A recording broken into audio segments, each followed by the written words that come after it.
बिस्मिल्लाहिर्रहमानिर्रहीम। अस्सलाम वालेकुम नाज़रीन, आप यूट्यूब चैनल देख रहे हैं। मैं इमरान खान हूँ। सबसे पहले तो ये कि अपोजिशन ने महमूद खान अचकज़ई और अल्लामा राजा नासिर अब्बास साहब को मुज़ाकरात का मुकम्मल इख्तियार दे दिया। ये तो इमरान खान साहब ने दिया था आज से 6-7 माह पहले, जब उन्होंने कहा था कि महमूद खान अचकज़ई को अपोजिशन लीडर बनाया जाए और अल्लामा राजा नासिर अब्बास साहब को सेनेट में अपोजिशन लीडर बनाया जाए। तो ये दोनों लोग तो बन गए और इमरान खान साहब ने उस वक्त उन्हें इख्तियार दिया था कि ये मुज़ाकरात कर सकते हैं। और अब दोबारा से उसकी तौसीक़ की गई है अपोजिशन जमातों की जानिब से और पार्लिमानी पार्टी का इजलास हुआ। अपोजिशन लीडर कौमी असम्बली महमूद खान अचकज़ई की ज़ेर सदारत, और ये फ़ैसला किया गया कि इनके पास मुज़ाकरात का इख्तियार है। देखिए, मुज़ाकरात जब तक पाकिस्तान तहरीक इंसाफ या अपोजिशन अपनी ताकत शो नहीं करेगी तब तक हुकूमत उनके साथ मुज़ाकरात नहीं करेगी। इसको ज़रा इक्वेशन को आप समझें। एक तरफ अवामी ताकत है अपोजिशन के साथ, एक तरफ फ़ौज की ताकत है हुकूमत के साथ, और ये जो हुकूमत बनी हुई है ये मिलिट्री एस्टेब्लिशमेंट ने, जर्नैलों ने मिलकर बनाई हुई है। और वो बंदूक की ताकत एक तरफ है, अवाम की ताकत एक तरफ है। हुकूमत बंदूक की ताकत को लगातार इस्तेमाल कर रही है, जबकि अपोजिशन अवाम की ताकत को इस्तेमाल करने से गुरेज कर रही है। वो किसी तहरीक में नहीं जा रहे। तो जब तक अपोजिशन अपनी ताकत शो नहीं करेगी तब तक हुकूमत मुज़ाकरात की टेबल पर बैठेगी नहीं। ये यूनिवर्सल है, ये पूरी दुनिया में ऐसे ही होता है। अमेरिका मुज़ाकरात करना चाहता है ईरान के साथ, क्यों करना चाहता है? क्योंकि ईरान ने अपनी ताकत शो की। अगर ईरान अमेरिका को वापस जवाब ना देता या लड़ाई ना करता या मुंह तोड़ जवाब ना देता, इसराइल के ऊपर अटैक ना करता, अमेरिकन अड्डों के ऊपर अटैक ना करता, तो अमेरिका और इसराइल कभी भी मुज़ाकरात ना करते हैं ईरान के साथ, बल्कि वो उसको और मारते और मज़ीद तबाही फैलाते। तो जब तक आप खड़े नहीं होते ना तब तक दूसरा आपको तस्लीम नहीं करता। अपोजिशन को ये बात समझनी पड़ेगी कि कभी भी टेबल के ऊपर बैठकर उन्हें वो नहीं मिलेगा जो वो मैदान में हासिल करने के काबिल नहीं है। हाँ, ये ज़रूर है कि उन्हें बहुत वोट पड़े हैं, लेकिन पाकिस्तान की एस्टेब्लिशमेंट ने, आसिम मुनीर साहब ने वोटों को तवज्जो ही नहीं दी। उन्होंने जाली फॉर्म 47 जारी किए और ऐसे लोगों को हुक्मरान बना दिया जिनको अवाम ने मुस्तरद किया था। अब ये जो लोग हैं ये चुनतखब हैं, इनको चुना है आसिम मुनीर साहब ने, ये मुंतखब नहीं है क्योंकि पाकिस्तान के अवाम ने किसी और को मुंतखब किया था। बहरहाल तहरीक इंसाफ शायद ये बात अभी तक समझ नहीं पाई कि जब तक वो मुज़ामत नहीं करेंगे तब तक मफाहमत आगे नहीं बढ़ सकती। ये बात PMLN ने एक दौर में कही थी जब उनका बुरा वक्त था कि मुज़ामत होगी तो मफाहमत होगी।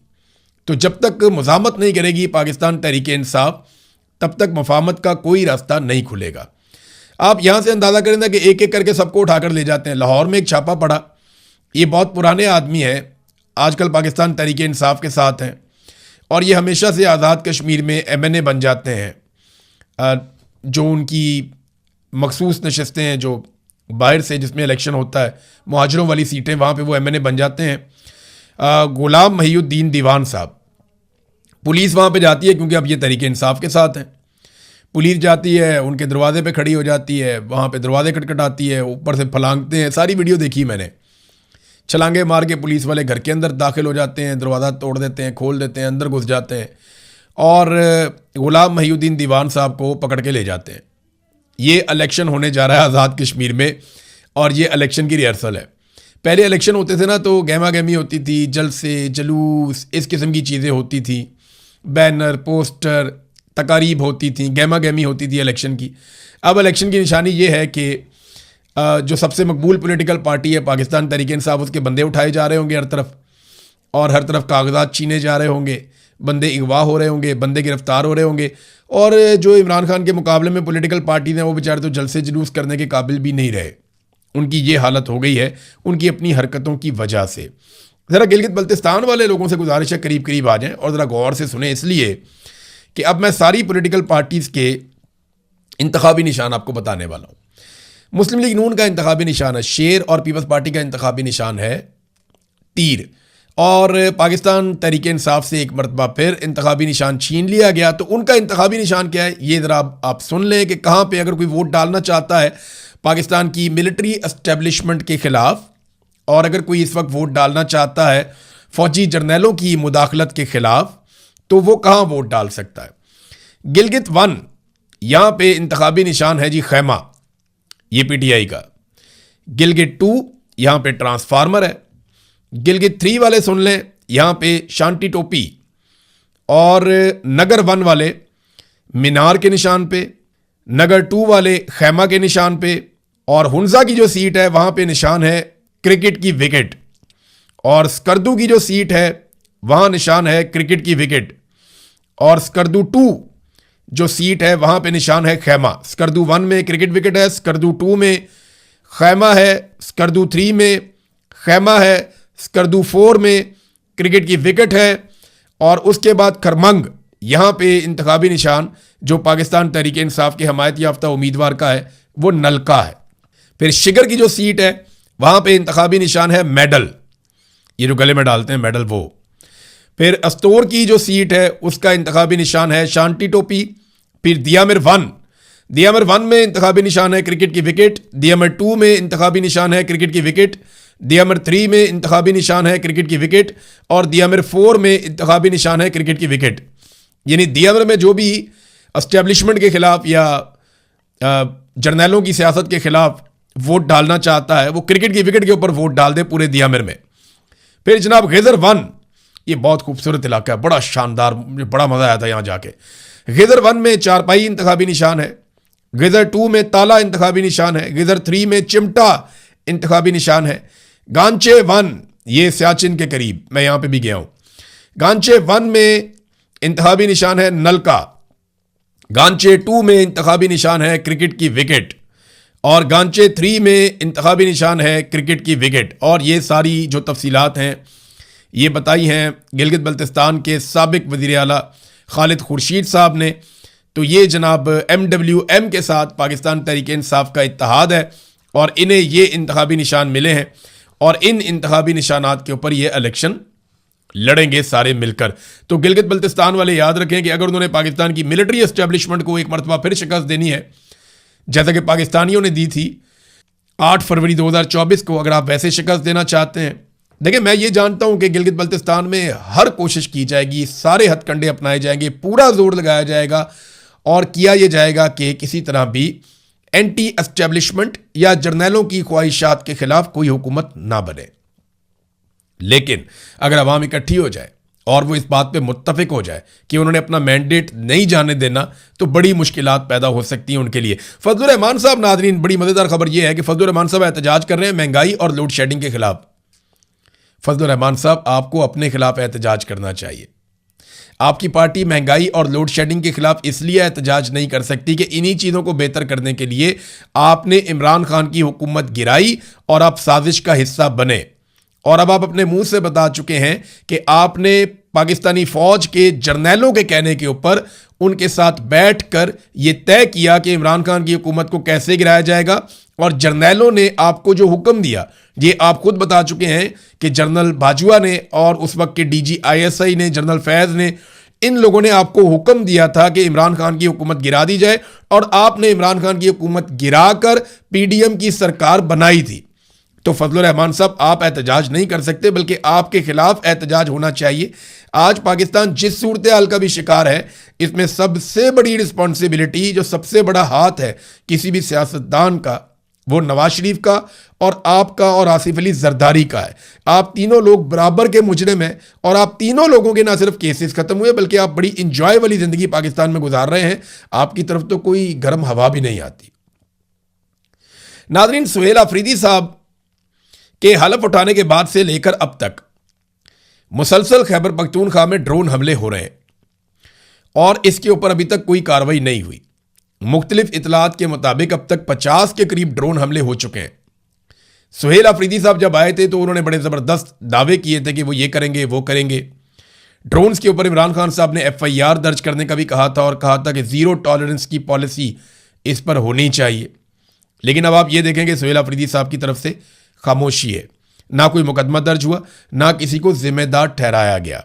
उन्हें इसके ऊपर ज़रूर कार्रवाई करनी चाहिए थी, क्योंकि अगर तो उनका ये दावा था और वो इस दावे के साथ आए थे कि इमरान खान का हुक्म है कि ड्रोन हमले नहीं होंगे और ड्रोन हमले होंगे तो हम कार्रवाई करेंगे। अब ड्रोन हमले हो रहे हैं, अली अमीन गंडापुर के दौर से ज़्यादा हो रहे हैं और उसके ऊपर किसी किस्म की कार्रवाई सुहेल अफरीदी साहब की हुकूमत नहीं कर रही, जो उन्हें करनी चाहिए जैसे कि उन्होंने वादा किया था। नादरीन, कौमी असम्बली में एक शख्स ने वीडियो बना ली हनीफ अब्बासी की, और उस वीडियो के ऊपर रोला पड़ गया। लड़ाई असल में दो हुकूमती लोगों की है, एक कोई नासिर भट्ट है और एक हनीफ अब्बासी है। इनका आपस में कोई झगड़ा चल रहा है। अब इसमें राणा सनाउल्लाह साहब का स्टेटमेंट बड़ा मजे का है। वो कमेटी बनी हुई है। राणा सनाउल्लाह साहब कहते हैं कि जनाब हम तो सजा देंगे, हम तो छोड़ेंगे नहीं उस बंदे को जिसने खिलाफ वर्जी की है कानून की, और उसने यहाँ पे वीडियो बनाई है, उसके खिलाफ तो कानूनी कार्रवाई होगी। अब ये पार्लियामान का वो कह रहे हैं तकद्दुस पामाल हुआ है। मेरा एक सवाल है राणा साहब, इसी पार्लियामान से नकाबपोश लोग आए और उन्होंने आईनी तरमीम के लिए यहाँ से MNAs को जबरी तौर पे अगवा कर लिया, और इसी पार्लियामेंट के अंदर वो घुसे, इसको ब्रीच किया, यहाँ से बंदे उठाकर ले गए। उस वक्त तो आपकी पार्लियामान की तौहीन नहीं हुई थी। एक आदमी ने आके यहाँ पे वीडियो बनाई एक मिनिस्टर की, तो उस पर तौहीन हो गई। असल बात तो ये है कि तौहीन वो है जहां पे अरकान असेंबली को यहां से अगवा करके ले गए उठा के मारते कुटते हुए, और नकाबपोश दाखिल हुए कौमी असेंबली के अंदर। उस पर कभी भी गैरत नहीं जागी किसी की, पार्लियामान की तौहीन नहीं हुई। यहां पे पार्लियामान की तौहीन हो जाती है कि एक आदमी आगे वीडियो बनाता है। तो ये ना जिसकी लाठी उसकी भैंस। पाकिस्तान की एस्टेब्लिशमेंट को कोई सवाल भी नहीं पूछ सकता, क्योंकि उनका कंट्रोल बहुत ज़्यादा है, और इनकी हरकतों की वजह से पाकिस्तान में सरमायाकारी अब एक ख्वाब बनता जा रहा है। यानी सरमायाकारी बिल्कुल पाकिस्तान में आप समझे ज़ीरो होती जा रही है। पिछले 3 बरसों में, ये जो 3 साल गुजरे हैं, 2023, 24, 25 और ये 26 चल रहा है, इन सालों में जब PDM सरकार को मुसल्लत किया गया और आसिम मुनीर साहब इस मुल्क के स्याह और सफ़ेद के मालिक बने, तो इन्वेस्टमेंट टू GDP रेशो जो है ये 13 से 14% के दरमियान रहा। ये इंतहाई कम है। इन्वेस्टमेंट टू GDP का रेशो ज़्यादा होना चाहिए। यहां पे वो 13 से 14% के बीच में रहा, और 1970 के बाद ये कम तरीन सतह है। 70 के हालात आपको पता है, पाकिस्तान बहुत बुरे हालात में था, पाकिस्तान 2 टुकड़े हो गया उसके बाद। तो वो जो इतना बड़ा बहरान था उसका मुकाबला ये अब कर रहा है पाकिस्तान। जो याह्या खान ने पाकिस्तान के साथ किया, उससे मिलती जुलती इकॉनमी के साथ इस वक्त हालात आसिम मुनीर साहब के दौर में हो गए हैं। तो आसिम मुनीर साहब जब से आर्मी चीफ बने, इन 4 सालों में बेड़े ही गर्क हो गए, और GDP, इन्वेस्टमेंट टू GDP की जो रेशो है 13 से 14% के दरमियान रही, जो 1970 के बाद से कम तरीन सतह है। साथ ही फॉरेन डायरेक्ट इन्वेस्टमेंट भी GDP का सिर्फ 0.5 से 0.6% तक रहा।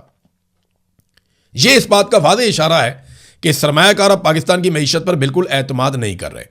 यह बात कामरान खान ने कही है। कामरान खान आप जानते हैं कौन? पाकिस्तान की मिलिट्री एस्टेब्लिशमेंट के साथ बेहतरीन ताल्लुकात रखने वाले जर्नलिस्ट, जो हमेशा आर्मी चीफ ताजरों से मिले तो बहुत खुश होते हैं, बड़े ज़मीन आसमान के कलाबे मिला देते हैं। वही कामरान खान भी अब ये कहने पर मजबूर है कि मईशत का भट्ठा बिठा दिया और इन्वेस्टमेंट बिल्कुल फारिग कर दी जब से आसिम मुनीर साहब ने सारे सिस्टम को संभाला है। तो सरमायाकारी तो पाकिस्तान के अंदर नादरीन बस अब एक ख्वाब ही बनकर रह गई है। सिर्फ एक प्रोजेक्ट किया पंजाब हुकूमत ने अपना अलग से, बाकी सारे तो पुराने प्रोजेक्ट हैं। एक प्रोजेक्ट किया सुथरा पंजाब। कभी सुथरा पंजाब वाले तनख्वाहों के लिए रोते हैं, कभी वो एहतजाज करते हैं, कभी वो कूड़ा फेंक देते हैं, कभी उसके अंदर करप्शन निकल आती है, कभी उसके फंड्स खुर्द-बुर्द हो जाते हैं। तो एक प्रोजेक्ट इन्होंने किया और इतने नालायक हैं कि ये एक प्रोजेक्ट भी ठीक तरीके से नहीं कर पाए। इन्होंने रोटी का रोला डाला था, कहाँ है, कितने की है? आज कोई जवाब देगा? जिस जिस चीज़ के ऊपर इन्होंने आवाज़ उठाई या कोशिश की उसका बेड़ा गर्क किया, और एक प्रोजेक्ट लेकर आए सुथरा पंजाब। पुराना निज़ाम इन्होंने तबाह कर दिया, और वहाँ पर भी रोज़ाना करप्शन, रोज़ाना तनख्वाहें ना मिलने का रोला और फंड्स खा जाने की शिकायत, ये रोज़ मौसूल होती हैं। एक प्रोजेक्ट भी ये लोग ठीक तरीके से नहीं कर सके और इन्हें मुल्क थमा दिया। नौजवानों को खड़ा होना पड़ेगा जैसे इंडिया में नौजवान खड़े हुए।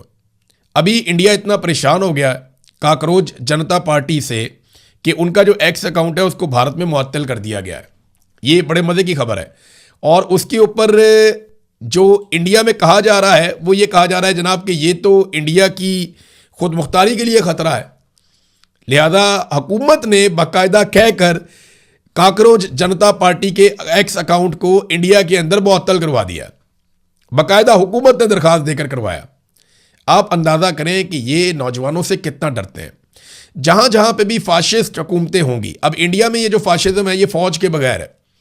वहाँ पे एक सियासी और एक बहुत बड़े सरमायाकारों का माफिया है। वो पूरे इंडिया को उन्होंने कंट्रोल किया हुआ है। उसमें बड़े बड़े सरमायाकार हैं, इंडिया की हुकूमत है, उनका गठजोड़ है आपस में, वो इदारों को कंट्रोल करते हैं और उन्होंने मिलकर पूरे निज़ाम को यरगमाल बनाया हुआ है। वो भी नौजवानों से बहुत डरते हैं। इसी तरह पाकिस्तान में ये जो गठजोड़ है, इसमें पाकिस्तान की मिलिट्री एस्टेब्लिशमेंट यानी फौज के चंद जर्नैल और कुछ पॉलिटिकल माफिया और उनके साथ जो है बहुत बड़े बड़े सरमायादार, इन्होंने मिलकर पाकिस्तान में यही वाला गठजोड़ बनाया हुआ है। ये भी नौजवानों से बहुत डरते हैं। इन्होंने तो नौजवानों से डर के पूरा का पूरा एक्स ही बैन कर दिया था पाकिस्तान के अंदर, और रोजाना किसी ना किसी चीज को बैन करते रहते हैं, बंद करते रहते हैं। नाज़रीन, जो मामला इस वक्त ईरान और अमेरिका के बीच में चल रहा है, उसमें सालसी के लिए आसिम मुनीर साहब रिपोर्ट हुए हैं कि वो तेहरान जा चुके हैं। अब वो वहां से क्या हासिल करते हैं, दो चीजों पे मामला फंस गया है। ईरानी मीडिया ये दावा कर रहा है कि उन्होंने अमरीकी तजावीज़ के जवाब में अपनी तजावीज़ दे दी है।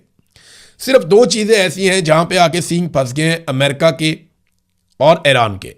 नंबर एक, आबना हुर्मुज़। ईरान चाहता है कि वो उसके ज़ेरे निगरानी चले और वो इस पूरे एरिया को कंट्रोल करे। अमेरिका चाहता है पहले जैसा हो जाए।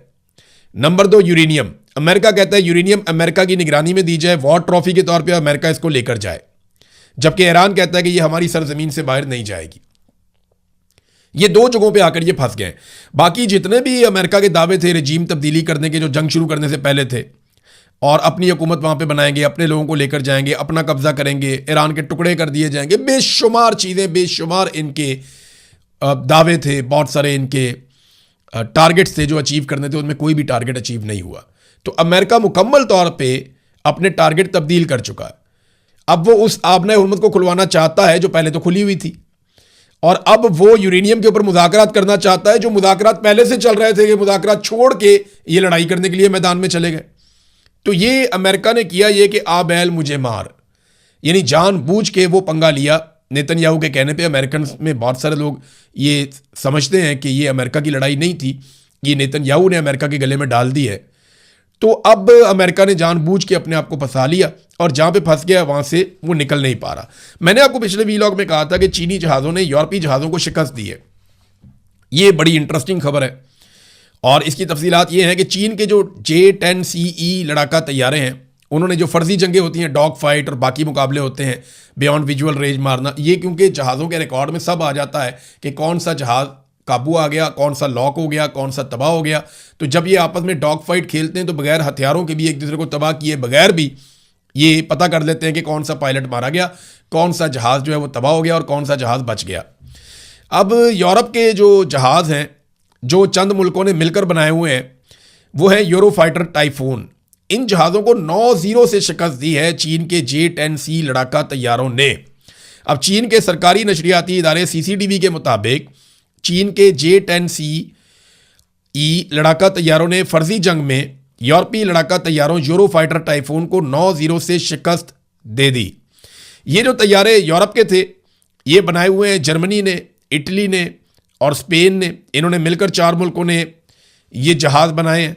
जबकि कतर के अंदर 2024 में जो मुकाबले हुए थे, जो वहाँ पे मशकें हुई थी, उनमें भी चाइनीज़ तैयारे जीत गए थे, और पाकिस्तान के J-10CE तैयारों ने कतर की फ़ज़ाइया के यूरोफाइटर टाइफून तैयारों का मुकाबला किया था। अब चीन हर मैदान के अंदर जहाँ जहाँ पे मुकाबले हो रहे हैं, यूरोपीय तैयारों को शिकस्त दे रहा है। तो बड़े शानदार तरीके से चीन ने अपनी दिफाई ताकत को मनवाया है। और उसके बाद पाकिस्तान ने जब भारतीय तैयारे गिराए थे तो इन्हीं तैयारों को इस्तेमाल किया था, J-10CE। ये तैयारे पाकिस्तान ने 2017 में चाइना ने इनको लॉन्च किया था, और इमरान खान साहब ने अपने दौर में चीन के साथ मुआहदा किया था कि ये तैयारे हमें चाहिए, क्योंकि भारत राफेल तैयारे ले रहा था, और फिर पाकिस्तान ने J-10CE तैयारे ले लिए और भारत ने राफेल ले लिए। फिर मुकाबला हुआ, फिर भारत के तैयारे गिर गए। तो चीनी जो लड़ाका तैयारे हैं, उन्होंने यूरोप के तमाम तैयारों से अपनी बालादस्ती साबित कर दी है। यूरोपीय तैयारों की मार्केट नीचे गिर रही है, चीन के तैयारों की मार्केट ऊपर जा रही है। अब अगर किसी मौके पे चीनी तैयारों का अमरीकी तैयारों के साथ मुकाबला होता है तो फिर दुनिया की मार्केट का पता चलेगा कि अमेरिकन तैयारे कहाँ पे खड़े हैं और चाइनीज़ तैयारे कहाँ पे खड़े हैं। देखिए, रूस लगभग अब इस लड़ाई से बाहर होता जा रहा है। मुकाबला चाइना और यूरोप का हुआ, अब मुकाबला असल में चाइना और अमेरिका का है। अमेरिकन हथियार बहुत शानदार हैं, बड़े ज़बरदस्त हैं, उनके तैयारे बहुत शानदार हैं। लेकिन चाइना ने लगभग हर किस्म के हथियार तैयार कर लिए हैं और उनकी टेक्नोलॉजी में बहुत सारी ऐसी चीज़ें हैं जिन्हें अभी दुनिया समझ नहीं पा रही। अमरीकी दिफाई जरीदा है मिलिट्री वॉच, उसके मुताबिक CCTV की ये मालूमात J-10C की जंगी सलाहियतों की एक नायाब झलक पेश करती हैं। यानी अमेरिका भी इस बात को मानना शुरू हो गया है कि चीन के जदीद लड़ाका तैयारों की टेक्नोलॉजी काफ़ी पुख्ता हो चुकी है। अब तक के लिए इतना ही नाज़रीन, अपना ख्याल रखिएगा, अपने इस चैनल का भी। अल्लाह हाफ़िज़।